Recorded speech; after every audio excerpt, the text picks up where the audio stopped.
گرانے والے کو اٹھانا سیکھو، ذلیل کرنے والے کو عزت دینا سیکھو، برا چاہنے والے کا اچھا چاہنا سیکھو، دھکے دینے والے کو سہارا دینا سیکھو۔ ایک دفعہ کرو تو صحیح، جیسے آج یوسف کا نام گونج رہا ہے، آنے والی تاریخ میں تمہارا نام گونجے گا۔ تھوڑا سا وہ قصہ سنا تھا، کب نکالا یوسف علیہ السلام کو دھوکہ دے کر، فراڈ کر کے، چھوٹے سے بچے 8-9 سال 10 سال عمر، اور جو ہی باہر نکلے تو مارنا شروع کیا۔ ہائے ہائے ہائے ہائے ہائے، جب کبھی خیال آتا ہے دل پھٹتا ہے کہ ہائے، معصوم پھول جیسا، کائنات کے حسین ترین، ایسا حسین کوئی نہیں پیدا ہوا۔ ایک اور اضافہ بھی سنا دو، مردوں میں یوسف جیسا اللہ نے کوئی نہیں پیدا کیا، اور عورتوں میں حوا جیسا اللہ نے کوئی نہیں پیدا کیا۔ حوا سب سے حسین تھی۔ ماں جی ابا جی پتہ ہے 130 فٹ کا تھا، 130 فٹ، اماں جی بھی 130، ابا جی بھی ایسی گھس گھس گھس گھس کے 5 فٹ دے ہو، اور ابھی قیامت کے قریب اور تھوڑے ہوں۔ پھر جب جنت میں جاؤ گے تو اللہ پھر دوبارہ 130 فٹ کا قد عطا فرمائے گا۔ مرد بھی عورت بھی 130 فٹ کی جوانی دے گا۔ کیا مارا ہے بھائی کو، اور جب کنویں میں پھینکنے لگے تو یوں ہاتھ پڑ گئے منڈیر پر یوسف علیہ السلام کے، تو انہیں ایسے وہ تلوار کا قبضہ یہاں مارا، زور سے مارا، اور تڑپ کے ہاتھ چھوڑے اور گرے۔ جبریل نے سنبھل نیچے اتر کے سنبھالا، اٹھایا، پھر باہر نکلے، پھر فروخت ہوئے۔ وَشَرَوْهُ بِثَمَنٍ بَخْسٍ دَرَاهِمَ مَعْدُودَةٍ وَكَانُوا فِيهِ مِنَ الزَّاهِدِينَ۔ ایسا چپ ہوئے کہ بتایا ہی نہیں کہ یہ میرے بھائی ہیں، میرے اوپر ظلم کر رہے ہیں، چپ۔ منڈی میں بکے، مصر کی زلیخا کے گھر پہنچے، جوان ہوئے، بہت بڑا امتحان آیا، پار نکلے۔ بتا کہ پھر کیا کیا زلیخا نے؟ الزام کو ٹھوک دیا اور منہ کالا کیا، گدھے پہ سوار کروایا اور پورے شہر میں چکر لگوایا، اور پیچھے ایک آدمی ڈھول بجاتا ہوا اعلان کر رہا تھا، ھذا جزاء من خان سیدہ، یہ جزا ہے اس نوکر کی جو اپنے مالک کے ساتھ بددیانتی کرے۔ برداشت کیا، پھر 9 سال جیل کاٹی، برداشت کیا۔ ایک خواب کے ذریعے سے تخت پہ بٹھایا اور بھائیوں کو ذلیل کر کے سامنے کھڑا کر دیا۔ یوسف علیہ السلام نقاب رکھتے تھے، ایسے چہرہ نہیں کھولتے تھے، کوئی فتنے میں نہ پڑ جائے، تو نقاب ہوتا تھا۔ جب بھائی آئے تو فَعَرَفَهُمْ وَهُمْ لَهُ مُنْكِرُونَ، یوسف علیہ السلام نے تو پہچان لیا، انہوں نے نہیں پہچانا۔ ان سے کہنے لگے کہ جب تم اگلی دفعہ آؤ نا تو فَاتُونِي بِأَخٍ لَكُمْ، تو اپنے بھائی کو لے کر آنا، مِنْ أَبِيكُمْ، جو تمہارا ہے نا ستیلا بھائی، اس کو لے کے آنا۔ فَإِن لَمْ تَأْتُونِي بِهِ فَلَا كَيْلَ لَكُمْ عِنْدِي وَلَا تَقْرَبُونَ، اگر وہ نہ آیا تو میں تمہیں غلہ نہیں دوں گا۔ بیچ ایک بات اور بتاؤ، صبر یوسف، 9 سال کی قید کوئی آسان نہیں۔ بادشاہ کو خواب آتا ہے، خواب کی تعبیر ان کے ایک ساتھی کو یاد آتی ہے کہ یوسف نے خواب کی تعبیر، تو یوسف کہتے دفعہ ہو جا، مجھے قید کرتے ہو، میں تمہیں تعبیریں بتاؤں، جو نہیں بتاتا۔ یہ تھا یوسف علیہ السلام کا معاملہ، جو ایک بشری تقاضا ہے، میں نہیں بتاتا۔ یوسف علیہ السلام نے صرف تعبیر نہیں دی، تعبیر بھی، تدبیر بھی، تبشیر بھی۔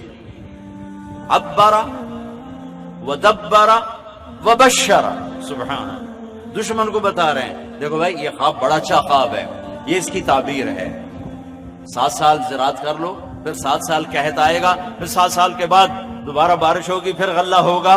یہ سب کچھ دشمن کو بتایا۔ پھر بادشاہ نے کہا اسے لے کر آؤ۔ وزارت میں گئی، بھائی آگے گئے، یوسف علیہ السلام سے کہنے لگے اب تو غلہ ختم نہیں مل سکتا، بنیامین کو بھیجو۔ وہ آئے، ان کو لگا میں تیرا بھائی ہوں، تجھے پتا ہے ایک میں یوسف ہوں، انہوں نے پہچان لیا، جاتے ہوئے ان کو روک لیا۔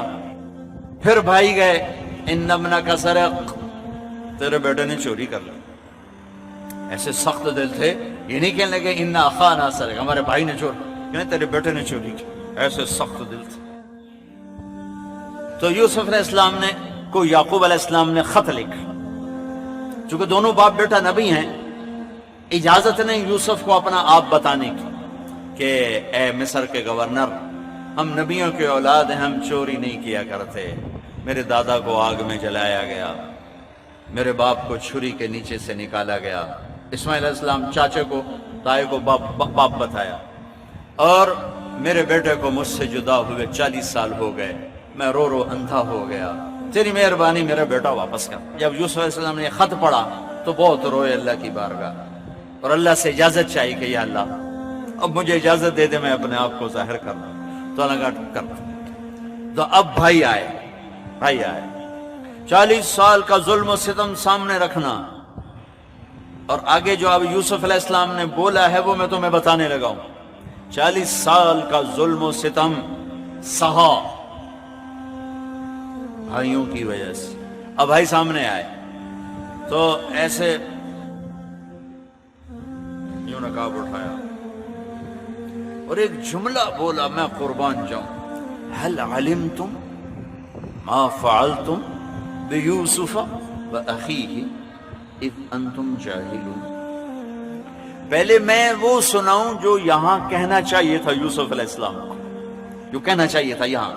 40 سال کی زیادتیاں سامنے ہیں، اب یوسف علیہ السلام کو یوں کہنا چاہیے تھا، قد علمتم ما ظلمتم بیوسف واخیہ اذ انتم عامدون۔ یہ جملہ بنتا ہے کہ آ گئے ہو نا میرے پاس ذلیل ہو کر، تمہیں پتا ہے نا تم نے میرے اوپر میرے بھائی پہ کیا کیا ظلم اٹھائے، یہ جملہ بنتا ہے یہاں۔ لیکن قربان جاؤں حسن یوسف، خلق یوسف، کہتے ہیں هل علمتم، آپ کو تو میرے خیال میں یاد نہیں ہوگا، اس لیے کہ بات ہی بڑی معمولی تھی، اور معمولی بات تو یاد ہی نہیں رہتی۔ واہ یوسف میں تیرے قربان۔ حل وہاں بولا جاتا ہے جہاں بولنے والے کو یہ یقین ہو کہ سننے والے کو پتہ نہیں۔ میں کہوں بھائی نہیں بٹ صاحب آپ کو پتہ چلا، یہ آپ کو پتہ چلا، میں کہاں بولتا ہوں جہاں مجھے یہ یقین ہوتا ہے کہ رانجھا صاحب کو پتہ نہیں میں کیا کہنے لگا ہوں۔ آپ کو پتہ چلا حضرت جی، مولانا صاحب آپ کو پتہ چلا، یہ ہمارا اردو محاورہ ہے، عربی میں حل ہے، حل۔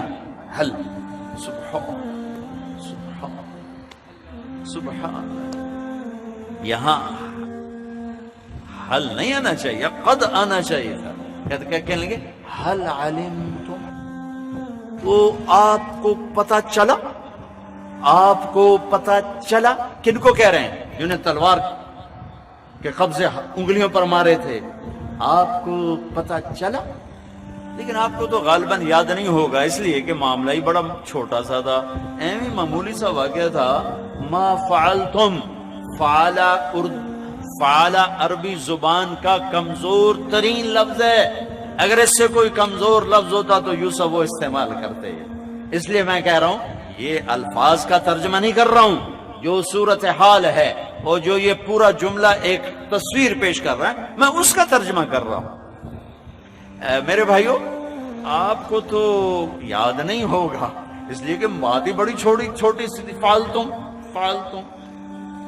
وہ جو تھوڑا بہت یوسف اور اس کے بھائی سے نادانی میں اذ انتم جاہلون، جان بوجھ کے نہیں کیا تھا آپ نے، وہ ایویں ہی ہو گیا تھا، اور ایویں ٹکر لگ گئی، میرا بریک تو بڑی ماری پر ٹکر لگ گئی، کہ وہ تمہارا ارادہ نہیں تھا، وہ ایویں ہی تم سے ہو گیا۔ تو کچھ یاد ہے؟ میرے خیال میں آپ کو تو یاد نہیں ہوگا، کچھ یاد ہے؟ کو پتہ ہے؟ ہائے ہائے ہائے ہائے، ابھی بھی میں اس آیت کا حق ادا نہیں کر سکا، جو نے اس معاملے کو ہلکا کیا ہے نا، سبحان اللہ۔ 1 تولہ دودھ میں 1 من پانی ڈال دیا، 1 تولے دودھ میں، کچی لسی بناتے ہیں نا، 1 تولہ دودھ میں 1 من پانی ڈال دیا ہے، پھر بھی میں کہتا ہوں میں اس آیت کا پورا مفہوم نہیں سنا سکا۔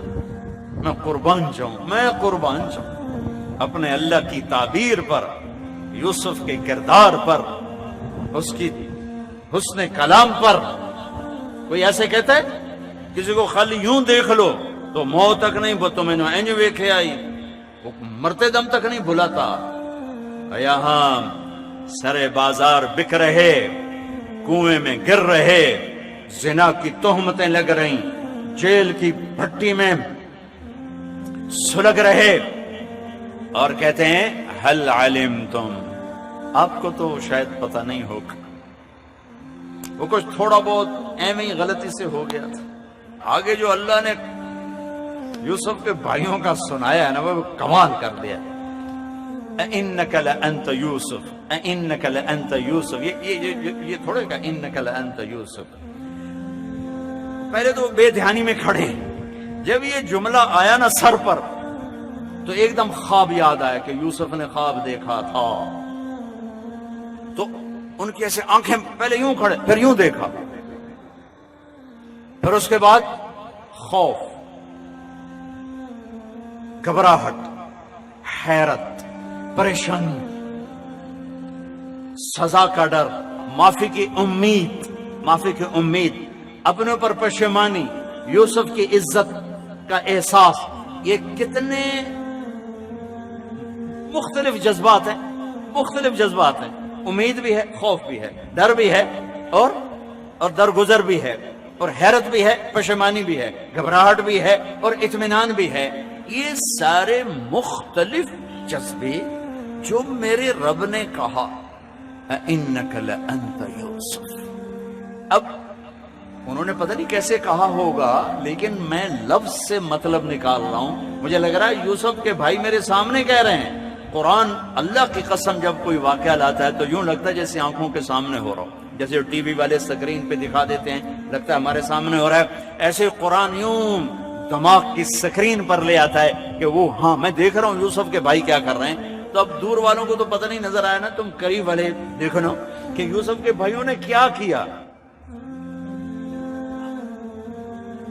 آنکھیں پھٹی، منہ کھلا،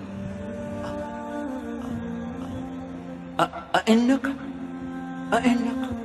لَأَنْتَ يُوسُف، اِنَّكَ لَأَنْتَ يُوسُف، پھر بھی میں نہیں ادا کر سکتا، تو آپ وہ آپ، ہاں یوسف ہیں، ہاں ہمیں پتہ چلے آپ یوسف ہیں،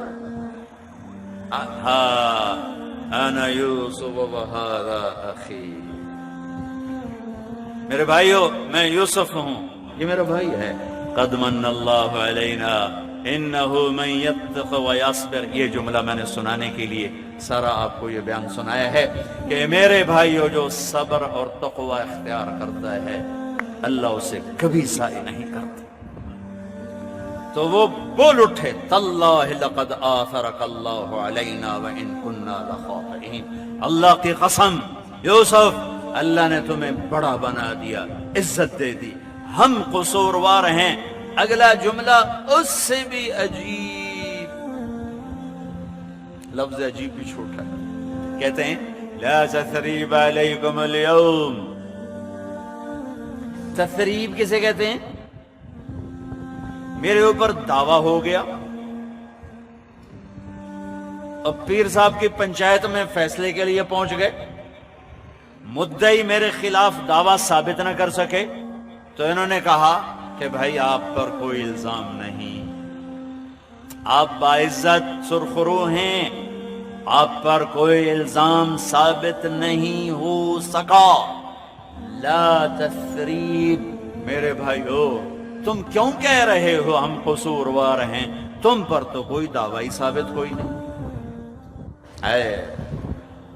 تم پر تو کوئی دعوی ثابت کوئی نہیں، تو تم کیوں کہہ رہے ہو ہم قصوروار ہیں، تمہارے تو ذمے ہی کچھ نہیں۔ اس لیے کہا یغفر اللہ لنا، اللہ مجھے معاف کرے، اپنے آپ کو پہلے کہا، ولکم ان کو بعد میں کہا، یغفر اللہ لنا ولکم وہو ارحم الراحمین، بہت بڑا پیغام دیا ہے، اپنوں کے غیروں کے منفی رویوں پہ صبر کر جاؤ، بھائی کے بیوی کے، بیوی خامند کے، خامند بیوی کے، ماں باپ اولاد کے، اولاد ماں باپ کے، بھائی بھائی کے، پارٹنر کے، پڑوسی کے رویے برداشت کرو، صبر کرو، معاف کرو، تب جا کے امت بنیں گے، تب جا کے اللہ کی رحمت کے در کھلیں گے، اور تب اللہ یوسف علیہ السلام کی طرح عزت کی چوٹیوں پر پہنچائے گا۔ بدلہ لینے والا اخلاق چھوڑ دو، برائی کا جواب برائی سے دینے والے اخلاق مٹا دو، نفرتوں کی آگ کو بجھا دو، اور سب سے زیادہ نفرت کو بھڑکانے والی چیز